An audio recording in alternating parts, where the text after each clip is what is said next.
कोरबा के बिरगा में जर्जर स्कूल, एक प्रिंसिपल की साहसिक पहल ने बचाई शिक्षा।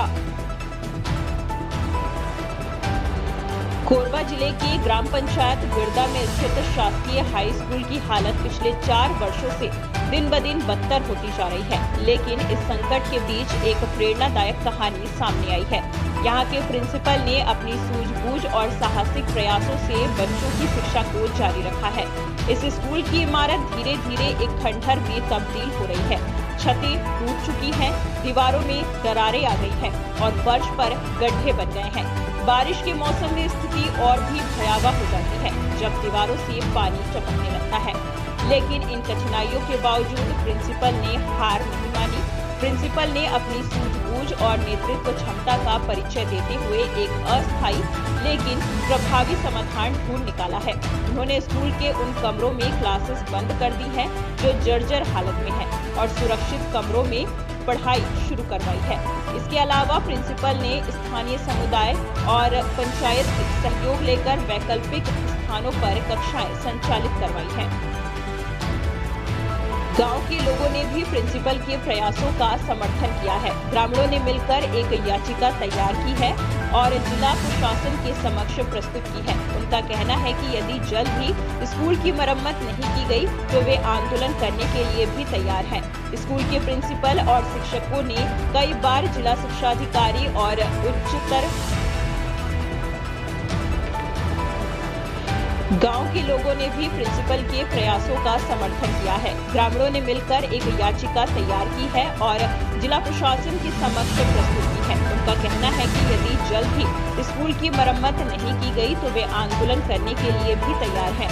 स्कूल के प्रिंसिपल और शिक्षकों ने कई बार जिला शिक्षा अधिकारी और उच्चतर शिक्षा विभाग को लिखित में सूचना दी है, लेकिन अब तक किसी भी प्रकार की मदद नहीं मिली है। स्थानीय अधिकारियों की उदासीनता के चलते छात्रों का भविष्य अंधकारमय हो रहा है।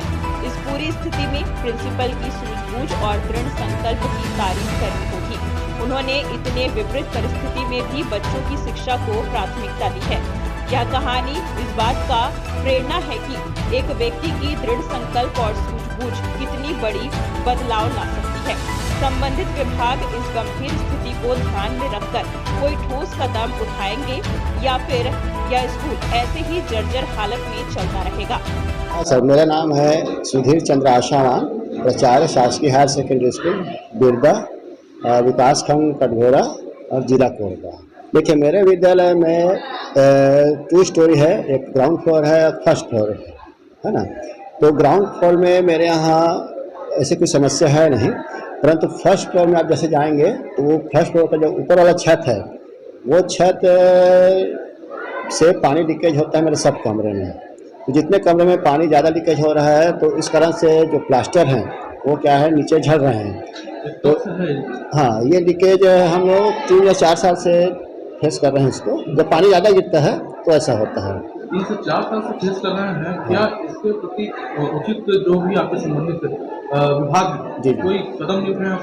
नहीं, इसको हर बार हम लोग बोलते हैं। स्थानीय जो अपने जो जनप्रतिनिधि हैं है ना, जब भी यहाँ मीटिंग होती है जनप्रतिनिधि आते हैं और जो हमारे SMDC के हैं और जो हमारे जनप्रतिनिधि हैं जो जनपद पंचायत सदस्य आते हैं है ना, और वे भी देखते हैं इसको और हर बार बोल के जाते हैं। 4 साल से क्या ऐसे ही है, कोई कार्रवाई नहीं किया गया? नहीं, अभी तक कोई कार्रवाई नहीं की। अभी तक कोई कार्रवाई नहीं की गई है। कई बार उनको बताया गया है, मौखिक बताया गया है, लिखित बताया गया है, फोटो खींच कर दिया गया है कि ऐसी समस्या आ रही है। अब चूँकि हमारा स्कूल हायर सेकेंडरी में अपग्रेड हो गया है पिछले साल से, तो हमको कमरों की आवश्यकता पड़ रही है। तो हमने कई बार बोला है कि हमारे कमरे डिसमेंटल होने की कगार पर हैं, या तो उनको बना दिया जाए, मरम्मत कर दिया जाए, या फिर हमको कोई नई बिल्डिंग दे दी जाए। तो हमने अभी बात किया था गर्मी के समय में, तो उनका कहना था कि हायर सेकेंडरी स्कूल चूँकि आपका अपग्रेड हो गया है इस कारण आपको नई बिल्डिंग मिलेगी।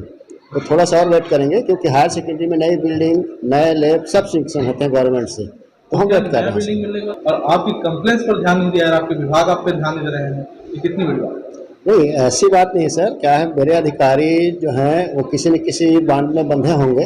ये तो कोई भी इतना बड़ा चीज़ देखता होगा तो वो तो जरूर इसमें एक्शन होगा, कुछ ना कुछ इनका बॉन्डिंग होगा। 4 साल से एक्शन नहीं लिया गया, ऐसा क्यों? हाँ, ये तो अब अधिकारी लेवल की बात है सर, इसमें तो शायद आपने कुछ नहीं जानने की कोशिश नहीं की, प्रयास नहीं की, क्यों ऐसा हुआ? नहीं, हमने कई बार प्रयास किया तो उनका कहना था कि इसके लिए प्रोसेस होता है, हम इसके लिए टेंडर निकालेंगे, ऐसा है वैसा है करके वो बात आई, बात गई भी रहती है। इस बीच में हमारे डिपार्टमेंट में लगभग 3 अधिकारी 4 अधिकारी बदल गए सर। जो भी अधिकारी आया वो फिर से नए सिरे से उसको जानना चाह रहा है ना। 4 साल में आपको बताया 4 अधिकारी बदले क्या हैं। अभी वर्तमान में जो अधिकारी हैं उनके पास आपने शिकायत दी है? हाँ, ये गर्मी में हमने शिकायत की है। तो अधिकारी का नाम क्या है जिसका शिकायत है? ये हमारे डीओ सर हैं, श्री टीपी उपाध्याय सर हैं। क्या नाम है उनका? टीपी उपाध्याय सर हमारे डीओ माननीय श्री टीपी उपाध्याय सर हैं, हमारे माननीय जिला शिक्षा अधिकारी तो सर। उन्होंने क्या कहा है? उन्होंने कहा कि बहुत जल्दी ही आपका चालू हो जाएगा, या तो आपका हायर सेकेंडरी है, हमारे यहाँ हायर सेकेंडरी में नए बिल्डिंग सेंक्शन हो, नए बिल्डिंग सेंक्शन होंगे तो उस बिल्डिंग में आप नहीं रहेंगे, आपको नई और बिल्डिंग जो देंगे। अधिकारी पिछले बीत गए, उन्होंने क्या क्या जवाब दिया था? उन्होंने किस किस तरीके से उनका उन्होंने कहा था कि हम इसको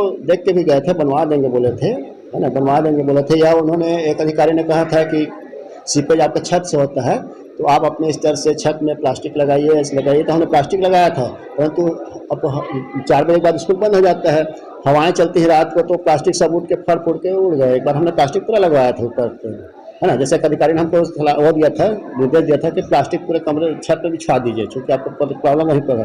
तो हमने किया हुआ था, परंतु वो हवा में उड़ गया, फट गया। गर्मी में वो पूरा जानते प्लास्टिक ज़्यादा धूप पाता है, सड़ जाता है, इस